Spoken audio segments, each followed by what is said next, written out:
দাদা আপনাকেই তো খুঁজছি। হ্যাঁ বলো। ওই যে আমাদের ঘরে একটা বক্স খাট জলদি বানিয়ে দিতে হবে।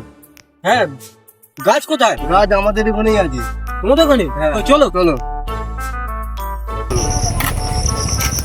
ওই তো ওই গাছটা দেখো।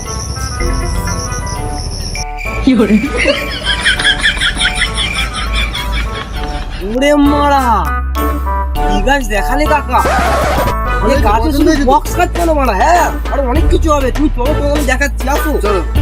এ দেখো, তোমার যে এতটা আছে বক্স কাট কমপ্লিট। এতটা যে আছে তোমার জামার কাপড় হয়ে যাবে। বলো কি? হ্যাঁ, আরো শোনো, আছে তুমি কোথায়? এতটা যে আছে হ্যাঁ। তোমার ঘরে ড্রেসিং টেবিল, চেয়ার টেবিল সব হয়ে যাবে। হ্যাঁ, আর বাকি যেটা থাকবে হ্যাঁ। গানে গুঁজে নেবে ও কাচ্চোদা। मतलब वो अलग ही लेवल का बंदा था। नहीं